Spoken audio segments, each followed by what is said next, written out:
Баршаңызға қайырлы күн, құрметті көрермендер. Сіздермен бірге Әсем, менің каналыма қош келіпсіздер. Бүгін сіздермен қысқа арнап осындай қияр қосып жасалатын лечо салатын жасайтын боламыз. Ет тағамдары мен палау, макаронмен жегенге керемет үйлесіп тәбетті ашатын әрі дайындалу жолы өте оңай салат, сондықтан видеоны соңына дейін көріңіздер. Бізге керекті заттардың бірі қияр. Қиярымыздың екі шетін кесіп, салқын суға 2 сағатқа қалдыратын боламыз. Және сарымсағымыздың үстіне ыстық суды қосып қоямыз. Ашыған кезде тез ашылу үшін барлық көкөністерімізді жақсылап жуып аламыз. Егер сіз ашылықты көп қалайтын болсаңыз, ащы бұрышымызды көптеу қосатын боламыз.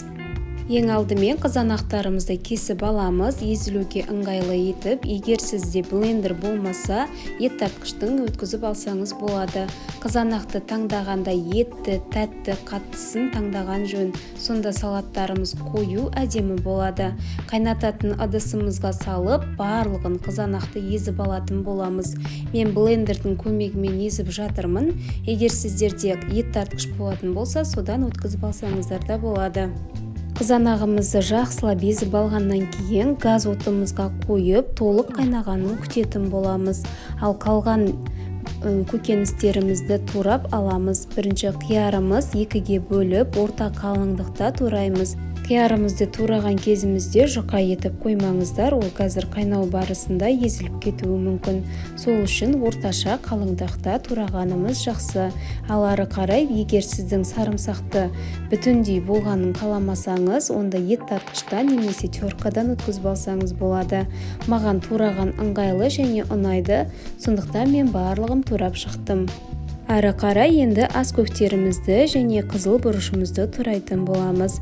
Егер сіз аскөкті қаламайтын болсаңыз, қоспасаңыз да болады, бірақ қоссаңыз өте дәмді болып шығатын болады. Құрметті көрермендер, қазақ тілді каналдың көбеюіне өзіңіздің үлесіңізді қосу үшін менің арнама тіркелуді және лүпіл басуды ұмытпаңыз.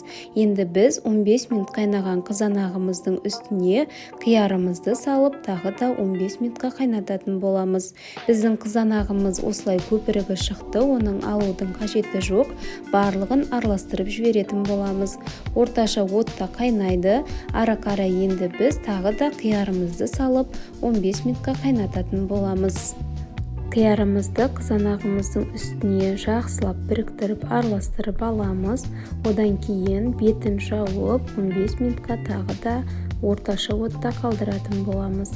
Барлығы жақсылап қайнап болғаннан кейін дәміне қарай тұзын және де қантын және уксусты қосамыз.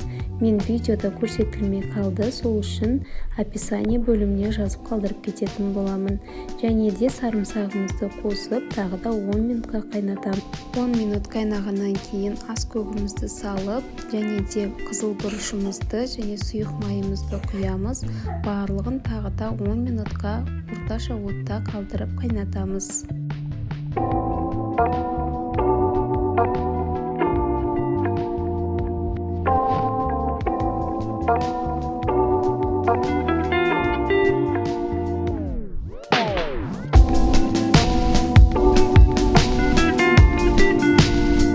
Біздің салаттарымыз дайын болып қалды, өте дәмді болып шығады. Қыстың күні рахаттанып жейтін боласыздар. Жасап көріңіздер, осындай әдемі түрлі болды. Мен банкаларымды 10 минутқа мантоварканың ыдысында буладым. Енді отымызды өшірмей, осы стерилленген банкаларымызға құйып шығатын боламыз. Қақпақтарын закривашканың көмегімен жауып шықтым, және де жапқан кезіңізде мықтап ауа кірмейтіндей етіп жауып шығыңыздар. Одан кейін бөлме температурасында 2 күнге қалдырып, кейін банка сақтайтын жерге қойып қоя берсеңіздер болады. Құрметті көрермендер, егер сіздерге менің видеом ұнаған болса, маған тіркелуді және лүпіл басуды ұмытпаңыздар. Менің арнамда апта сайын жаңа видеолар болады, сол үшін қоңыраушаны басып қоюды ұмытпаңыздар. Сіздермен болған Әсем.